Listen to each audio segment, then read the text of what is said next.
اخر حاجه اتكلمنا عنها الحصه اللي فاتت هي الملامح اللي كانت موجوده عندي. كان عندي ملامح سياسيه واقتصاديه بالاضافه للفكره والعلميه والعماره. طيب هنكمل بقى النهارده. قال لك هنكمل ايه يا استاذ؟ قال لك هنبدا بما انتهينا. احنا اخر حاجه اتكلمنا عنها لما قلنا ان فيليب المقدوني او فيليب الثاني توفى. بعد ما توفى قلنا ان هو اتسمم، حد قتله بمعنى اصح. مين اللي مسك من بعده؟ قال لك الاسكندر الاكبر. اوبا، هنبدا بالاسكندر المقدوني. من هو الاسكندر الاكبر؟ قال لك الاسكندر الاكبر هو ابن الملك فيليب الثاني. اتولد فين الاسكندر الاكبر؟ قال لك اتولد في مدينه مقدونيا بايه؟ قال لك باليونان. هو ابن الملك فيليب الثاني. طيب يعتبر من اكبر القاده الاقوياء جدا اللي حكموا بلاد مين؟ قال لك بلاد اليونان. توفى هو كان عنده 36 سنه، يعني كان صغير في السن، فبالتالي الراجل ده كان قوي جدا. اخذ مين؟ قال لك قدر ياخد بلاد كتيره، من ضمنها كان عندي فينيقيا اخذها، وكان عندي مصر اخذها، وكمان بلاد الايه؟ قال لك العراق. يعني هو قدر يستولى على كل المدن دي لنفسه، وعمل نفسه حضاره ايه؟ كبيره جدا. لحد ما الاسكندر قال لك انت عملت ايه يا اسكندر؟ قال لك هو كان عايز يروح يفتح الثلاث دول دول، راح على بلاد فينيقيا وقال لك احنا هنقعد هنا شويه، واخدها. بعد ما اخدها بدا يبحث في فينيقيا عن مكان يقدر ياكل بيه الجيش بتاعه. يعني هو بيبحث عن اكل، بيبحث عن غذاء، فقال لك نروح فين؟ مفيش قدامي غير مصر، وفعلا اتجه ليه. يبقى هنا عايز اسال سؤال بقى هنا، يبقى كده الاسكندر الاكبر كان رايح مصر عشان يحتلها، ولا كان بيبحث عن غذاء للجيش؟ يبحث عن غذاء لجيشه، فبالتالي راح. في الوقت ده كانت مصر موجود فيها ناس تانية. كانوا مين؟ قال لك محتلين برضه هم الفرس. فالفرس دول كانوا بيعاملوا مصر اوسخ معامله. ازاي؟ بيفرضوا عليهم الضرائب وحرموهم من حكم بلدهم. يعني بمعنى اصح كانوا بيظلموا الايه؟ المصريين ظلم كبير جدا. طب نعمل ايه؟ يعني هو دلوقتي في ظلم، نعمل ايه؟ قال لك جالهم الحل. من هو؟ الاسكندر الأكبر. اول ما الاسكندر جه رحبوا بيه، قالوا له اتفضل ادخل مصر براحتك. ليه؟ عشان خاطر هم كانوا معتقدين ان هم هيحررهم منين؟ من الفرس، وده فعلا اللي حصل. فالاسكندر اول ما جه ودخل مصر، دخل مصر سنة كام؟ قال لك دخل مصر سنة 332 قبل الميلاد، وقعد في مصر. وبعد ما قعد قال لك بقى استنى، أنا عايز أعمل خطة تخلي المصريين يحبوني اللي هم الإسكندر الأكبر. فقال لك نعمل إيه؟ الناس ده كانت بتقدس الديانة بتاعتهم قوي، لدرجة الراجل ده قال لهم بصوا الدين بتاعكم احنا هنعترف بيه، خليه يبقى دين معانا. طب انت هتعمل ايه يا اسكندر؟ قال لك هروح اتعبد زي ما الالهه كانت بتتعبد زمان ايام المصريين. هتتعبد فين؟ في المعابد. وفعلا راح على واحد سيوه وقدر ان هو يدخل معبد الاله امون. دخل هناك وتعبد فيه وقدم القرابين للاله، وسموه بالاسكندر ابن الاله امون. واي حد من الاله امون. يلا ده مش بس كده، ده كمان لبسوه التاج بتاع حتحور فسموه بالاسكندر ذو القرنين. قال لا ايه يا اسكندر؟ الناس كلها حبته بالمنظر ده. ده هيحبوه اكتر لما يبدا يعمل لمصر تقسيم اداري. تقسيم اداري؟ طب انت هتقسم مصر ازاي يا اسكندر؟ قال لك تعال قسم مصر قسمين اهو. قسم مصر كم قسم؟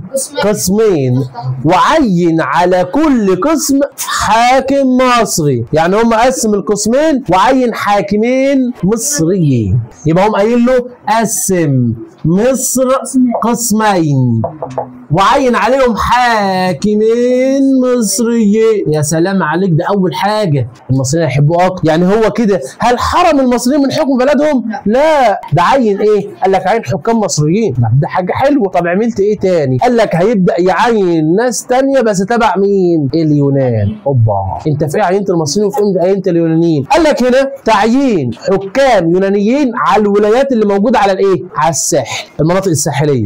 المناطق الساحليه يعني مثلا انا دلوقتي عندي دي مصر اهي، وكل دي حدود مصر صح؟ قال لك ان هو راح عين قسم مصر قسمين وعين عليهم حكام مصريين، ده احنا عارفينه. طب عملت ايه تاني؟ قال لك راح حط على المدن الحدوديه حكام يونانيين. ايه ده؟ مدن حدوديه؟ قال لك المدينه اللي على الحدود، يعني مثلا لو هنا لو هنا لو هنا لو هنا على المدن الحدوديه، وعين عليها حكام ايه؟ قال لك حكام يونانيين. طب ليه؟ قال لك لان الراجل ده كان خايف يحصل ايه؟ قال لك الناس تزيد نفوذها فبالتالي يستقلوا عن حكمه. فهمت الحاجه؟ هم قايل له عين حكام يونانيين ليه يا اسكندر؟ قال لك على المدن الحدوديه. طب ليه؟ عينت حكام ليه؟ قال لك علشان خاطر تفادي استغلال اي حاكم لنفوذه وقوته. يبقى ايه الهدف؟ هم قايل له بهدف تفادي استغلال اي حاكم لنفوذه او قوته. يبقى هو بيعمل كده عشان يتفادى الحاجات اللي بتحصل عنده. فبالتالي ده كان الاسكندر، كان تقسيم كويس جدا. بعد كده لما قسم مصر دي كانت تقسيم اداري. لما قسمتها عايز تعمل ايه؟ قال لك عايزين نعمل عاصمه جوه مصر وسميها على اسمي. العاصمه كانت مين؟ قال لك هسمي العاصمه باسم الاسكندر. قال لك طب ازاي؟ راح عمل اهو. قال لك كان عندنا اهو في الحته دي كانت عندي قريه وكان عندي جزيره في البحر، قريه وجزيره. قال لك هو ده انسب مكان ابني فيه المدينه. القريه كان اسمها ايه؟ قال لك كان اسمها راكودا، والجزيره كان اسمها ايه؟ فاروس. راكودا وفاروس، انا سمعت الكلام ده قبل كده. قال لك قال لك ما بين الراكودا وفاروس قدر ان هو يردم الحته ده اهي ويعملها مدينه وسميها على اسمه الاسكندريه. يبقى مين اللي بنى مدينه الاسكندريه؟ الاسكندر الاكبر. يبقى هو بناها ازاي؟ قام قايل له تعال نوسع. كان عندي قريه اسمها ايه؟ راكودا، وكان عندي جزيره اسمها ايه؟ فاروس. فقدر ان هو يعمل اهو يردم المكان ده اهو وعمل ما بينهم او عمل عليهم كلهم مدينه سميت بمدينه الاسكندريه. كان تخطيط مميز جدا. بنى مدينه الاسكندريه بتخطيط مميز قوي، كان المهندس ده هو اللي بناها له. طيب يا اسكندر يا اكبر، انت ليه اخترت المكان ده هو بالتحديد؟ ليه؟ قال لك لان المكان ده اهو كان لو طلعت لفوق شويه هتوصل الى بلاد مين؟ اليونان. فقال لك انا بنيها عشان خاطر تبقى جسر لنشر الثقافات اللي موجوده سواء كانت في بلاد اليونان او حتى في مدينه الايه؟ الاسكندريه. السلام عليك يا اسكندر. ده كده تفكير سليم. يبقى هو كان بيفكر ان هو يبقى جسر ما بين اسكندريه واليونان او مصر واليونان عشان خاطر ينشر الايه؟ الثقافه اللي موجوده. قال لك الحلم ما بيكملش. اسكندر الاكبر كان جاي بالصدفه يحتل مصر، بيبحث عن غذاء وقعد في مصر، المصريين حبوه وقعد. المصريين كانوا مفكرين هو يمشي بس هو ما مشاش، فضل قاعد وحررنا من حكم الفرس الظالم. وقال لك ان هو بدا يعمل ايه؟ بدا يحتل اماكن ثانيه غير مصر، معين حكام عشان كده. راح بقى اخذ عندك او اخذ الشام ومصر والعراق، اخذ الكلام ده. عايز يتجه ثاني، قال لك يمشي يروح على مثلا على ايه؟ قال لك على الهند مثلا، يتجه للهند. في عندي اقاويل بتقول ان الراجل ده اثناء ما كان رايح جات له حمى. يعني ايه حمى؟ سخونيه جامده جدا، فتعب فمات. مات من الحمى اللي جات له. وقال لك ان هو مات في بابل اللي هي في العراق. يبقى اقاويل ثانيه، اقاويل ثالثه تيجي تقول لك ده هو في اسكندريه، هو احنا مش عارفين اصلا هو جثمانه فين. طيب اسكندر الاكبر بعد ما توفى قال لك ان هو ساب امبراطوريه كبيره جدا. يبقى معنى كده ان الاسكندر ايه؟ توفى، ساب امبراطوريه كبيره جدا. هي فين الامبراطوريه؟ بلاد اليونان فوق والشام والعراق ومصر. دي كانت الامبراطوريه ضخمه. قال لك هنعمل ايه؟ هنبدا نقسم الامبراطوريه دي ما بين القوات بتاعته، لانه ما كانش له وريث، ما كانش عنده ابن يحكم مكانه. فقال لك نقسم امبراطوريه الاسكندر بين قواده. بين قواده؟ احنا خدنا في العراق، ركزوا معايا، وفينيقيا ان كان في واحد من قاده الاسكندر اخذهم، كان الملك الايه؟ السلوقي اللي اخذ بلاد الشام وبلاد العراق. يلا يا باشا، تقسيم الامبراطوريه بين قواده. هنقسم الامبراطوريه. طب انت ليه قسمت الامبراطوريه؟ قال لك ما كانش له ايه؟ وريث، ما كانش فيه وريث في الحكم. طب تعمل ايه يا اسكندر؟ يلا نقسم.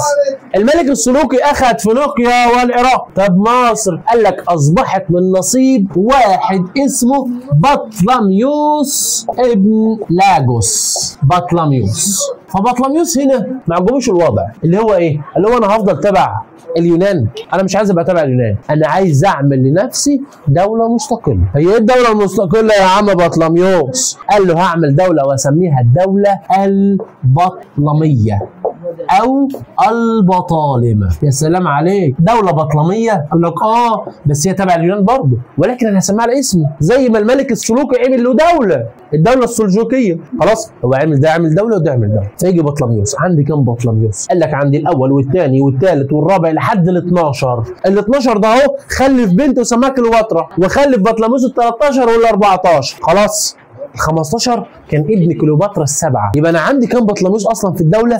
15 بطلميوس. اللي حكموا الدوله 12. طب مين كان قوي؟ قال لك كان عندي الاول والثاني والثالث اقوياء، والباقي اللي هيجي كلهم ضعاف، ومن ضمنهم كليوباترا السبعه، علشان خاطر هي امراه حكمت مصر في عصر البطالمه، كانت امراه قويه جدا. فنبدا. قال لك عندي واحد بطلميوس الاول اللي هو بطليموس ابن ايه؟ ابن لاجوس. يا عم بطليموس انت عملت ايه؟ قال لك الراجل المحترم ده قدر ان هو ياسس الدوله البطلميه ويستقل عن الدوله اليونانيه ويعمل لنفسه الدوله ايه؟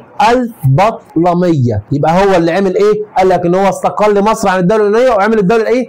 البطلميه. يبقى مين اللي اسس الدوله البطلميه؟ هو بطليموس ابن ايه؟ ابن لاجوس اللي هو اسمه بطليموس الاول. خلاص يجي من بعده اهو اسامي بطليموس الثاني في التسلسل. الراجل ده كان راجل محترم. ليه؟ قال لك اهتم بالثقافه فقدر ان هو يكمل بناء مكتبه الاسكندريه. يعني انت اللي كملتها مكتبه الاسكندريه اللي كانت مكتبه قويه جدا. قال لك كانت مكتبه مليانه بالكتب ومليانه بالمراجع لدرجه ان اسكندريه دي كانت في العصر الروماني قال لك كانت رقم 2 على مستوى العالم من حيث الايه؟ الثقافه. واو. كانت بعد روما لان روما كانت رقم 1 وهنعرف مين اللي جاب روما دلوقتي. يبقى الراجل ده اهو اهتم بالثقافه فقدر يكمل بناء مدينه الاسكندريه. نروح على الثالث بطليموس الثالث. الراجل ده اهو بطليموس الثالث قدر ان هو يعمل ايه؟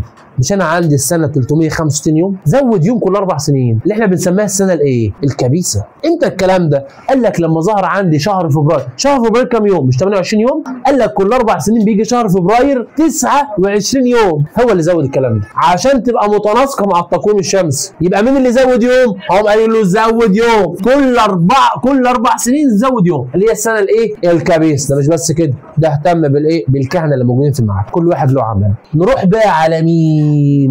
كليوباترا السبعة. يا كليوباترا نعم يا حبيبي عايز ايه؟ انت كنت حلوه؟ لا. انت كنت جميله؟ لا. كنت ذكيه؟ جدا. ازاي؟ تعال افهمك. انا كان عندي اخر ملوك البطالمه كان اسمه بطليموس ال 12. الراجل ده راح خلف مين؟ تعال بس نحكيها. خلف كليوباترا السبعة ودي سميت بالسبعه لان كان في قبلها 6 كليوباترات. خلاص طيب. وخلف بطليموس ال 13 وال 14 بس كانوا اصغر من كليوباترا. قول ده كان عنده 10 سنين وده كان 7، كانوا اصغر من كليوباترا. كليوباترا ابوها كان معودها على ايه؟ ان هي تبقى نائب له اللي هو بطليموس ال 12. فبعد ما مات مين اللي يحكم مصر؟ قالت له ماني. قال لها لا ما ينفعش امراه تحكم مصر. فقالت لهم انا عندي فكره احسن بكتير، انا هتجوز اخويا بطليموس ال 13. تتجوزيه ليه يا العادي؟ قالت لك علشان خاطر ابقى واصيه عليه وانا اللي احكم. شوف التفكير، يعني هي متجوزاه عشان خاطر مصلحه وفعلا اتجوزته وبقت هي الواصيه عليه. بقت هي الواصيه عليه. يعني اللي بتحكم مين؟ قال لك بتحكم مصر. فللاسف اكمنه كان صغير الناس اللي حواليه الوزراء بقى والكهنه والناس دي لفوا حواليه وقالوا له هو انت هتفضل كده على طول؟ اختك تحكم وانت مالكش لازمه. فبالتالي قال لك قلبوا بطليموس 13 على اخته وفعلا امر ان هم يطردوها بره مين؟ بره مصر. اطردوها بره مصر. قال لك يا حراس اطردوا كليوباترا السبعة من هنا. طب انتوا هتطردوها؟ الوليه دي بتفكر في الوقت اللي هي عرفت ان اخوها عايز يطردها بره مصر. كان في واحد جاي من روما، كان ملك روما شخصيا اسمه يوليوس قيصر. كتب انت جاي ليه يا يوليوس؟ قال لك جاي مصر. جاي ليه يا يوليوس يا قيصر؟ قال لك علشان خاطر كان في واحد هربان منه اسمه بومبي جاي يقبض عليه في مصر. فكليوباترا عرف فقالت للجنود بدل ما تطردوني بره لفوني في سجاده وحطوني في القصر بتاع الملك يوليوس قيصر ووضعوها في القصر. بعد ما وضعوها في القصر يا كليوباترا انت كويسه؟ سيبوها بقى. قام جاي يوليوس قيصر فاتح القصر وداخل. الراجل بقى جاي في مصر بقى عازمينه، لقى مين قدامه؟ هوب كليوباترا السبعة.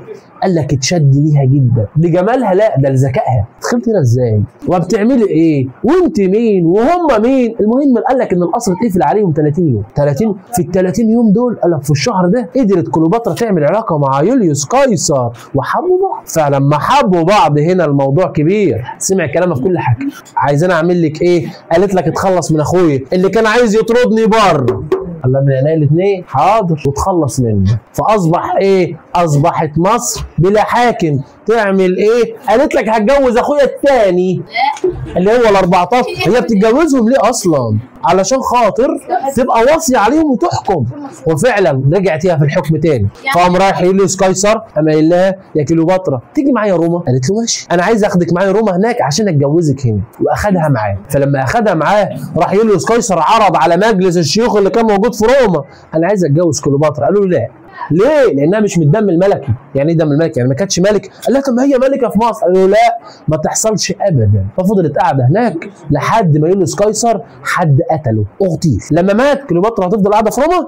نزلت على مصر. في بقى مشكله تانية، يوليوس قيصر لما مات ما كانش عنده وريث زي الاسكندر الاكبر بالظبط. ما كانش عندك وريث ليه يا استاذ؟ قال لك ما كانش بيخلف، هو كان متبني ولد اسمه اوكتافيوس. اوكتافيوس ده كان قائد قوي جدا في الجيش. فقال لك ايه؟ يوليوس قيصر لما مات احنا هنقسم الامبراطوريه ما بين ابن يوليوس قيصر اللي هو اوكتافيوس اللي كان متبناه، وما بين صاحبه كان اسمه ايه؟ انطونيوس. صاحب يوليوس قيصر كان اسمه انطونيوس. وفعلا قسموا الامبراطوريه قسمين، جزء شرقي وجزء غربي. فبعد ما اتقسمت الامبراطوريه انطونيوس قال لهم انا هنزل مصر. ليه؟ عشان اشوف مين كليوباترا اللي موجوده هناك دي. اول ما نزل هناك شاف كليوباترا الجميله الرائعه الذكيه، حبها. فلما حباه اتجوزها. يخرب بيتك ده مش ده المشكله بقى، مش دي المشكله. المشكله ان انطونيوس لما نزل ما ينفعش يقعد في مصر، ما ينفعش تحتفل بانتصاراتك في مصر، ما ينفعش تعمل اجتماعاتك في مصر، لازم تروح روما. مين اللي عرف الكلام؟ اوكتافيوس صاحب ابن يوليوس قيصر بالتبني. ايه بتركزوا معايا؟ اوكتافيوس عرف الكلام. فاوكتافيوس قال لهم انا هنزل اقتلهم هما الاثنين. قال لهم مين؟ انطونيوس وكليوباترا. هتنزل تقتلهم الاثنين؟ قال لك واعمل معاهم معركه. المعركه دي دارت في البحر. اوكتافيوس جاي من البحر بجيش قوي جدا، خلاص. فمين اللي عرف؟ انطونيوس وكليوباترا. فانطونيوس اخذ سفينته وكليوباترا سفينتها واتجهوا هما الاثنين وعملت معركه سميت بمعركه اكتيوم البحريه. اثناء المعركه وهي دايره قال لك ان هنا ظهرت اشاعه ان كليوباترا ايه اللي حصل لها؟ فانطونيوس قال لها في سبيل الحب يا كليوباترا، ومات انتحر.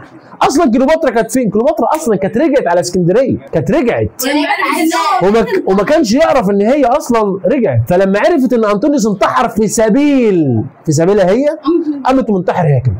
احسن برضه. فقال لك ان كده حصلت مشكله. مش ده احسن، ده لما الاثنين انتحروا اصبحت مصر تحولت من دوله تبع البطالمه الى دوله تبع مين؟ الرومان. ودي الحضاره اللي هناخدها ان شاء الله الحصه الجايه. بعد كده عندي التواصل بين المصريين واليونانيين، تواصل بين الحضاره المصريه والحضاره اليونانيه. احنا استوردنا منهم ايه؟ اخذنا وصدرنا لهم ايه؟ احنا اخذنا منهم 3 حاجات: الفخار والزيوت والاخشاب. طب هم اخذوا مننا ايه؟ قال لك الذهب والاحجار الكريمه. طب فاكرين كريت؟ قال لك قال لك جزيره كريت كانت بتستورد مننا. طيب الكلام ده كان في امتى؟ قال لك في عصرين، عصر الدوله الوسطى وعصر الدوله الحديثه. قال لك ان الازدهار ده ظهر في عصر الدوله الحديثه، وبالتحديد ايام الملك تحتمس الايه؟ الثالث. حصل ازدهار ما بين الحضارات، كان ازدهار قوي جدا لدرجه ان هم عثروا على منقوشات وهم بيقدسوا الملك او هم بيقدموا القرابين للملك تحتمس الثالث عندهم في كريت. الكلام ده عندهم. طب بعد كده قال لك عندي تاثير او تاثرت الحضاره اليونانيه بالمصريه في عصر المصريين القدماء. هم اتاثروا بينا؟ قال لك اتاثروا في الفن والعماره والعلوم والفلسفه والادب. يعني هم اخذوا مننا 3 حاجات.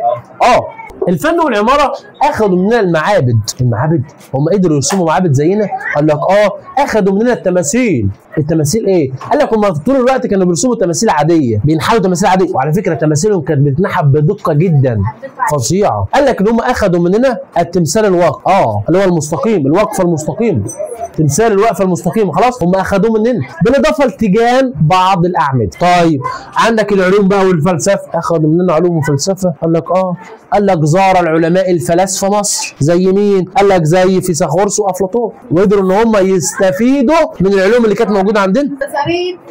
ايوه، ما هو ده كان عالم يوناني، نظريه فيثاغورس. المهم بعد كده الادب قدروا ان هم يتقدموا. مثلا قال لك اخذوا منها مثلا بعض الاساطير القديمه المصريه ويعملوا زي اساطير مصريه زي اسطوره ايزيس واوزيريس كده. هم عندهم اساطير ثانيه زي الالياذه والاوديسا اللي بتتكلم عن الحضاره اليونانيه كلها. اخر حاجه عندي قال لك في العصر البطلمي هو حصل حاجه. قال لك قال لك اندمجت الثقافه لدرجه ان هم اخذوا اللغه اليونانيه وخلاها في الحكم والاداره، بقت لغه رسميه للحكم والاداره في مصر. ده مش بس كده، ده قال لك ظهرت معبودات تحمل ملامح مصريه على يونانيه وسموه بالعباده او معبود سيرابيس.